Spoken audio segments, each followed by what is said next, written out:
Hey folks, today I'm going to be showing you what is technically the best way to farm favor in the current game. The reason why I say technically is this is going to be a bit of an unorthodox technique, a really weird new method that you can use, and it will be very, very good for you if you have a high single target build.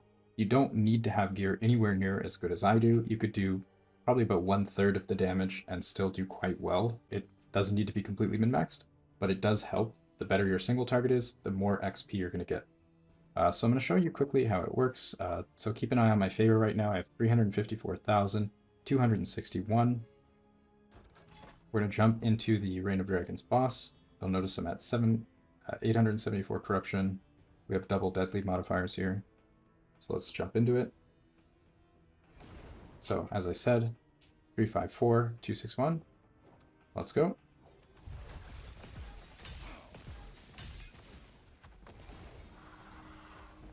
Three five five 063.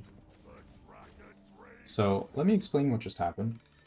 Basically, the way it works is we have a certain amount of XP is given by each enemy kill. Different enemies have different amounts of XP. This is the list on Tunk Labs that shows all the different XP amounts for different bosses. And you'll see at the top of the list, we have Emperor of Corpses giving a whopping 55,000 XP. And just for comparison, if we take a particularly annoying one, like Diamond Matron, that only gives 500 experience. So one kill of the Reign of Dragons boss actually gives over 100 times more experience than a Diamond Matron kill, which is already one of the more annoying enemies in typical monoliths.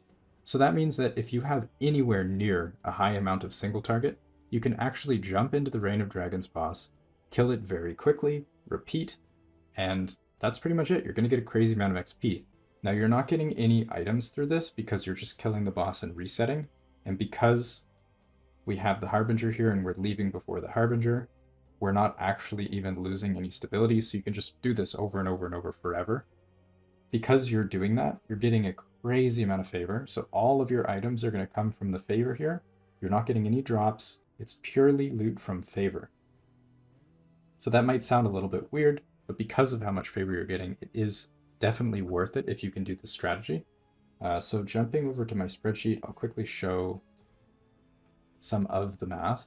So I've calculated what your favor gain will look like per kill at different levels of corruption. So this is where I've done it at 874 corruption, and I got exactly 801 favor for the dragon kill. That is with the 10% XP blessing from Fall of the Outcast timeline, and from 2 deadly echo modifiers, so these give 40% each. If you were to do this same thing at 300 corruption, and still with the same blessing and echo modifier, you'd be getting still almost 600 favor. So even if you were doing this at 300, where the boss is 1/3 as tanky as the one that I just fought, around there, you'll still be getting almost 75% of the experience that I just got. So that's actually pretty reasonable. If you have any high single target damage build, this might actually be the fastest favor farm method for you. If you're a build that clears echoes really fast and you don't have very high single target, this probably isn't it. But you can set up a dedicated mana stacker one-shot build that's just full glass cannon. Like, you don't have to worry about defense at all, just full one-shot setup. And then that's all you really need if you want to do crazy favor farms. So just to see my current character, it's a little bit troll. I am using the Shattered Crown, Fractured Crown rather, where you have no ward. So I'm full glass cannon, I have no defense at all. But it doesn't really matter because we just have a bunch of mana. And this is enough to one-shot almost 1,000 corruption. If you don't have gear this good, which I'm guessing most people don't, that's fine. You can do this on 300 corruption. As I said, still get 80% of the favor. To quickly touch on the proper way to set this up for the best results, the first thing you need to know is that different echo modifiers give different amounts of increased experience. You can see here on the bottom, this one gives 8% experience gained. This one gives 12%, 8%, so on. So the most important thing is that the deadly modifier here gives 40% increased experience gained, which is additive with the amount that you get from corruption. So it's very important that before you start this farm, you want to have 2 of these.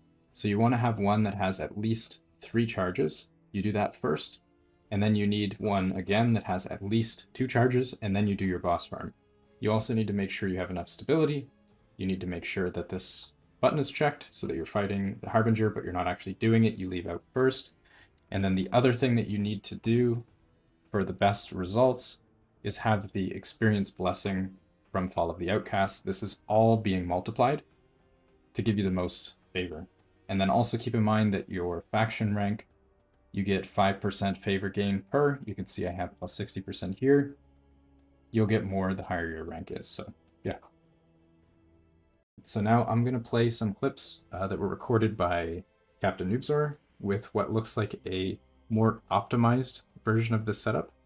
And just for context, he did the run for 2 minutes and was able to achieve 305,000 favor per hour, which is over 50% more than the next best known strategy. So pretty cool, and I think we can even optimize it even further with the perfect setup. But yeah, that's it's definitely really cool. Hope you guys like it. Hope you think it's interesting. And yeah, if you do like this sort of thing, please leave a like on the video, and I will continue to make more videos like this. Cheers, folks.